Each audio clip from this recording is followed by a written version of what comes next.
ادع إلى سبيل ربك بالحكمة والموعظة الحسنة وجادلهم بالتي هي أحسن إن ربك هو أعلم بمن ضل عن سبيله وهو أعلم بالمهتدين. السلام علیکم ورحمۃ اللہ وبرکاتہ. الحمد للہ رب العالمین والصلاة والسلام على خیر خلقه محمد وآلہ وصحبہ اجمعین. اما بعد، قال اللہ تعالی اعوذ باللہ من الشیطان الرجیم بسم اللہ الرحمن الرحیم وما كان اللہ معذبهم وهم يستغفرون. ناظرین کرام، آج کے درس کا موضوع ہے مصائب و مشکلات سے نجات کے راستے اسلامی نقطۂ نظر سے. اس حوالے سے آج توبہ و استغفار کے تعلق سے گفتگو کا ارادہ ہے. اللہ رب العالمین سے دعا ہے کہ اللہ تعالیٰ مجھے حق اور سچ بات کہنے کی توفیق عطا فرمائے اور آپ سبھی حضرات کو سننے، سمجھنے اور ہم سب کو عمل کی توفیق سے نوازے. مصائب و مشکلات، آفات عارضی و سماوی اور جسمانی امراض و عوارض کا ایک اہم سبب اللہ تعالیٰ نے قرآن مجید میں بندوں کی بدعمالیوں کو قرار دیا ہے. اس تعلق سے متعدد آیات ہیں. ان میں سے ایک آیت سورہ شورى کی ہے جس میں اللہ رب العالمین نے فرمایا وَمَا أَصَابَكُم مِّن مُّصِيبَةٍ فَبِمَا كَسَبَتْ أَيْدِيكُمْ وَيَعْفُو عَن كَثِيرٍ. یعنی تمہیں جو کچھ مصیبتیں پہنچتی ہیں وہ تمہارے اپنے ہاتھوں کے کرتوت کا بدلہ ہیں اور وہ تو بہت سی باتوں سے درگزر فرما لیتا ہے. یعنی جب انسان اپنے رب کو فراموش کر دیتا ہے، اللہ کا باغی اور نافرمان ہو جاتا ہے، نیکیوں سے کنارہ کش ہو کر کے گناہوں کا خوگر اور عادی ہو جاتا ہے اور ظلم و سرکشی کا دورہ ہو جاتا ہے، تو اللہ تعالیٰ بندوں کو متنبہ کرنے کے لیے ان پر کسی قسم کی مصیبت بھیج دیتا ہے تاکہ بندے اللہ کی طرف رجوع ہو سکیں، اس سے توبہ و استغفار کر سکیں، اپنی حرکتوں پر نادم و شرمندہ ہوں اور نیکی اور خیر کے راستے پر گامزن ہو کر کے خود کو اللہ کے غضب اور ناراضگی سے بچا سکیں. توبہ و استغفار کی ضرورت ایک مرد مومن کے لیے تو ہر وقت اور ہر لمحہ ہے، مگر مصائب کو ٹالنے کے لیے اور اللہ کے غضب سے خود کو بچانے کے لیے اسلام میں اسے نہایت کارگر نسخہ قرار دیا گیا ہے.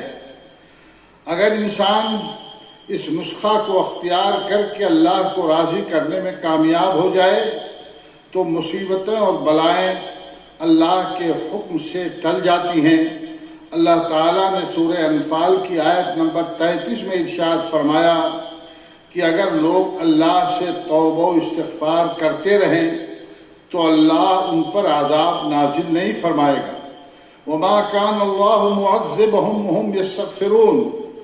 سنن ابی داؤد، سنن ابن ماجہ اور مسند احمد بن حنبل وغیرہ کے اندر ایک حدیث حضرت عبداللہ بن عباس رضی اللہ تعالی عنہما سے روایت کی گئی ہے کہ اللہ کے رسول صلی اللہ علیہ وسلم نے فرمایا کہ من لزم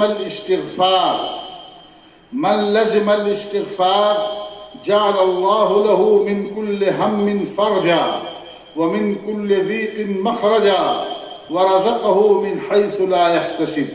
یعنی جس نے استغفار کو لازم پکڑ لیا جس نے استغفار کو لازم پکڑ لیا اللہ ہر مصیبت سے اسے نجات دے دے گا اور ہر پریشانی سے نکلنے کا راستہ نکال دے گا اور ایسی جگہ سے اسے رزق عطا فرمائے گا جہاں سے وہ تصور نہیں کر سکتا. حدیث گو کی صنعت کے لحاظ سے ضعیف ہے مگر علامہ ابن باز رحمہ اللہ اور شیخ محمد بن صالح العثیمین رحمہ اللہ جیسی معتبر شخصیتوں نے معنی کے اعتبار سے، مفہوم کے اعتبار سے اس حدیث کو صحیح قرار دیا ہے۔ اللہ تعالیٰ نے قرآن مجید میں استغفار کے بے شمار فوائد ذکر کیے ہیں۔ ان فوائد میں سے اللہ کی رحمت کا حصول اور اس کے غضب سے حفاظت سب سے اہم ہے۔ اللہ رب العالمین نے فرمایا وَلَوْلَا يَسْتَغْفِرُونَ اللَّهَ لَعَلَّكُمْ تُرْحَمُونَ کہ تم لوگ اللہ رب العالمین سے اپنے گناہوں کی معافی کیوں نہیں مانگتے ہو تاکہ تمہارے اوپر رحم کیا جائے۔ سورہ نوح کی آیت کریمہ فَقُلْتُ اسْتَغْفِرُوا رَبَّكُمْ إِنَّهُ كَانَ غَفَّارًا يُرْسِلِ السَّمَاءَ عَلَيْكُمْ مِدْرَارًا وَيُمْدِدْكُمْ بِأَمْوَالٍ وَبَنِينَ وَيَجْعَلْ لَكُمْ جَنَّاتٍ وَيَجْعَلْ لَكُمْ أَنْهَارًا کی تفسیر کرتے ہوئے مفسر قرآن حافظ صلاح الدین یوسف صاحب نے ایسر التفاسیر کے حوالے سے حضرت حسن بصری کا ایک واقعہ نقل کیا ہے کہ ان کے پاس ایک شخص نے آ کر قحط سالی کی شکایت کی۔ حضرت حسن بصری نے اسے استغفار کی تلقین فرمائی۔ دوسرے شخص نے فقر و فاقہ کی شکایت کی، آپ نے اسے بھی یہی نسخہ بتایا۔ ایک تیسرے شخص نے اپنے باغ اور کھیتوں کے خشک ہونے کا شکوہ کیا۔ حضرت حسن بصری نے اس کو بھی استغفار کرنے کے لیے کہا۔ ایک اور شخص نے کہا کہ میرے گھر میں اولاد نہیں ہوتی ہے، اسے بھی حسن بصری رحمۃ اللہ علیہ نے استغفار کی تلقین فرمائی۔ پھر کسی نے ان سے دریافت کیا کہ جناب آپ نے سب کو استغفار کی تلقین فرمائی ہے، تو حضرت حسن بصری رحمہ اللہ نے قرآن کریم کی اسی آیت کریمہ کی تلاوت فرمائی اور کہا کہ تمام مصائب و مشکلات کا حل انہی آیات کے اندر ذکر کر دیا گیا ہے، انہی آیات کے اندر موجود ہے۔ حضرت عمر فاروق رضی اللہ تعالی عنہ کے دور خلافت میں سن 18 ہجری میں بیت المقدس فتح ہونے کے بعد شام میں طاعون کی مہلک وبا پھیل گئی۔ تاریخ میں اسے طاعون امواس کے نام سے جانا جاتا ہے۔ اس بیماری میں مورخ واقدی کے مطابق 25,000 اور دیگر مورخین کے مطابق 30,000 مسلمانوں کی وفات ہوئی، جن میں اجل صحابہ حضرت ابو عبیدہ ابن جراح رضی اللہ تعالی عنہ، حضرت معاذ ابن جبل رضی اللہ تعالی عنہ، حضرت یزید ابن ابی سلیمان رضی اللہ تعالی عنہ، حضرت سہیل ابن عمرو رضی اللہ تعالی عنہ اور ان جیسے کئی جلیل القدر صحابہ رضی اللہ تعالی عنہم اجمعین کی وفات ہوئی۔ اتفاقاً اسی سال قحط کا سانحہ بھی پیش آیا، جس سے مسلمانوں کو اذیتوں کا سامنا کرنا پڑا۔ بھوک مری اس قدر عام ہو گئی کہ لوگوں کو درختوں کے پتوں اور چھال کھانے پر مجبور ہونا پڑا۔ طاعون امواس اور قحط اور خشک سالی اور قحط کا دورانیہ تقریباً 9 مہینے رہا۔ ان حالات کو دیکھ کر کے حضرت عمر رضی اللہ تعالی عنہ جیسا دل گردے والا انسان آپ دیدہ ہو گیا۔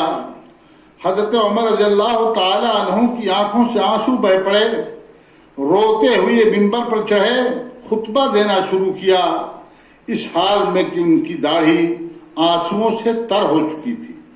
انہوں نے اپنے مختصر خطبے میں ارشاد فرمایا کہ لوگوں اللہ سے ڈرو، میں نہیں سمجھ پا رہا ہوں کہ یہ مصیبت میری وجہ سے آپ سب کے اوپر آئی ہوئی ہے یا آپ سب کی وجہ سے میں آزمائش کا شکار ہوا ہوں، مجھے پتہ نہیں ہے کہ اللہ آپ کو چھوڑ کر کے میری وجہ سے یا مجھے چھوڑ کر کے آپ لوگوں کے سبب اس مصیبت میں اللہ نے مبتلا کر دیا ہے یا ہم سب کے سبب ہے۔